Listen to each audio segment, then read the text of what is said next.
এই যে দেখো শবে বরাতের জন্য চালের আটার রুটি হবে। এইখানে রুটির জন্য এই যে লেচি কেটে রেখেছি, আর এই যে এখানে বেলছি আমি। তোমাদের কাদের কাদের বাড়িতে হচ্ছে কমেন্ট করে জানিও। কালকে করিনি, আজকেই সব করছি আর কি। এই যে তো চলো, হয়ে গেলে তোমাদেরকে দেখাবো, ঠিক আছে? এই যে দেখো রুটি বেলা হচ্ছে, এই যে দেখো রুটি বেলা হচ্ছে। এই যে দেখো রুটিগুলো এখন সেঁকে নিচ্ছি। সব রুটিগুলো বেলা হয়ে গেছে, আগে সব রুটিগুলো বেলে নিয়েছি, তারপর রুটিগুলো এবার সেঁকে নিচ্ছি একটা একটা করে। চালের আটার রুটি খেতে কে কে ভালোবাসো কমেন্ট করে জানাও। চালের আটার রুটি, তার সাথে ডালের হালুয়া। আজকে 2 রকমের হালুয়া করব, ডালের হালুয়া, সুজির হালুয়া, আর তার সাথে মাংস তো থাকছেই। এই যে রুটিগুলো হয়ে গেল। যে রুটি করেছি আমি, রুটি সেঁকেছি, কিন্তু দেখে মনে হচ্ছে কে করেছে তোমরাই বলো। রুটি কে তুমি করেছো? রুটি কে তুমি করেছো? দেখো কি অবস্থা করেছে, দেখো এই যে গালে, দেখেছো? দেখো যেন মনে হচ্ছে ওই আমাদেরকে রুটি করে খাওয়াচ্ছে আজকে। তো দেখো এই যে এটা সুজির হালুয়া হচ্ছে, দেখো সুজির হালুয়া।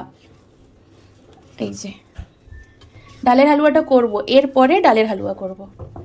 এই যে সুজির হালুয়াটা হয়ে যাক, তারপর ডালের হালুয়া করব। তোমরা কে কত রকমের হালুয়া করছো কমেন্ট করে জানাও। এই যে হালুয়াটা হয়ে এসেছে সুজিরটা, এবার ডালেরটা ধরবো আমি। এবার এটাকে এই যে এর মধ্যে ঢেলে দেবো। গরম গরম এটাকে করতে হবে আর কি। শেপ দিতে চাইলে তাহলে এটাকে গরম গরম হাত দিয়ে চাপটিয়ে নিতে হবে।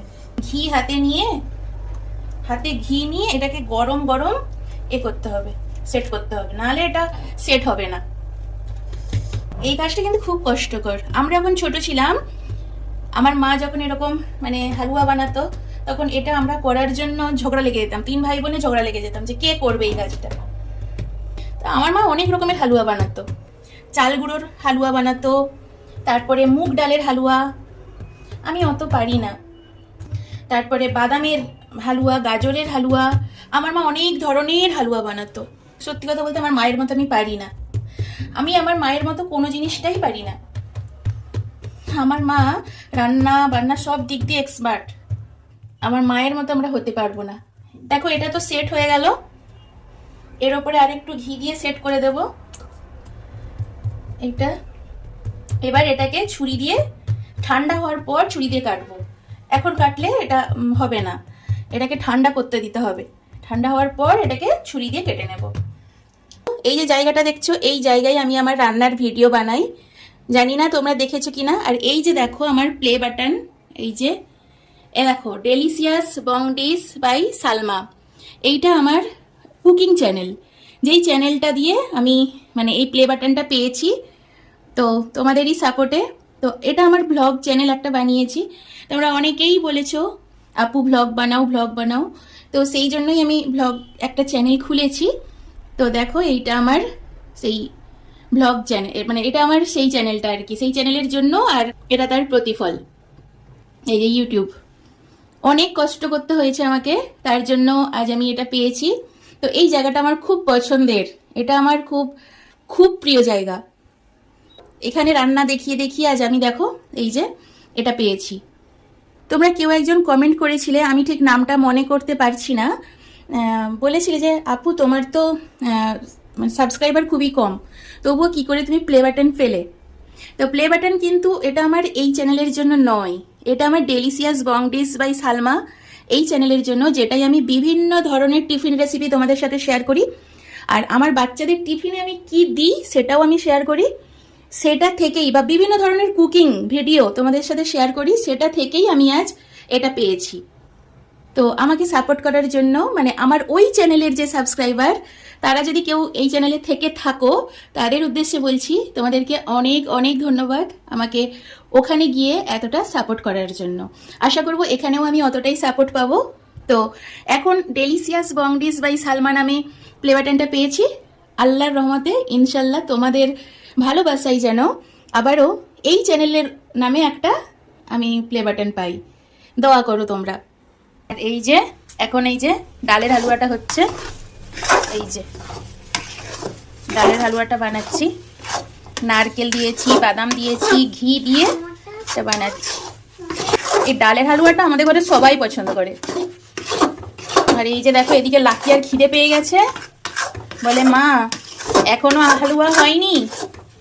দাঁড়াও দেখাচ্ছি তোমাদেরকে, ওর কাণ্ডটা দেখাচ্ছি। দেখো প্রচুর এই হালুয়া খেতে খুব ভালোবাসে, যখনই বানাবো কখন হবে ও সেই আশায় বসে থাকবে। দেখি নিয়ে আর চলে এসো না, একটু বকে দিয়েছি বলে হালুয়া চাইতে আসছিল, মা হয়েছে, বারবার আমাকে জ্বালাচ্ছে। একটু রেগে গিয়েছি বলে রেগে চলে গেছে, ওই যা আসছে। দেখো কি হলো, এই তো এবার হালুয়া হয়ে যাবে, খাবে। দেবো তো তোমাকে মনা, একটু পরে দেব, হোক একটু পরে দেবো। হ্যাঁ কখন হবে? এই তো এক্ষুনি হবে। তাড়াতাড়ি দাও, দাও না একটা। এখন আরেকটু বাকি, দাঁড়াও আরেকটু বাকি মা, কত বাকি? এক্ষুনি হয়ে যাবে, দাঁড়াও এক্ষুনি হয়ে যাবে। এই হালুয়াটা বানাতে খুব কষ্ট হয়, মানে এত নাড়তে হয়, একটু কথা বলতে গেলেই নিচে তলায় লেগে যাবে, এত এটা সাবধানে করতে হয়, আর নেড়েই যেতে হয়, হাত তো পুরো ব্যথা হয়ে যায়। এই হালুয়াটা বানাতে খুব কষ্ট, মানে কষ্ট মানে কি, নাড়তে প্রচুর হয় আর কি। তো এই যে দেখো ডালের হালুয়াটাও হয়ে গেল, মোটামুটি সব কমপ্লিট। এটাকে এবার ঠান্ডা করে করবো, পিস পিস করে কাটবো আর কি। লাকিয়া তো অধীর আগ্রহে বসে আছে কখন হালুয়াটা হবে, খাবে, তাই তো? দাঁড়িয়েই আছি, দাঁড়িয়েই আছে। দেখো এ দেখো বিড়ালের মতো তাকিয়ে আছে, দেখো খাবে, ওর খুব পছন্দ হালুয়া। অবশ্য আমরাও ছোটবেলায় এরকম মা যখন হালুয়া করতো বসেই থাকতাম, কখন হবে কখন হবে, আমরাও খাবো। মেরেছি কেমন কাঁদছে দেখো।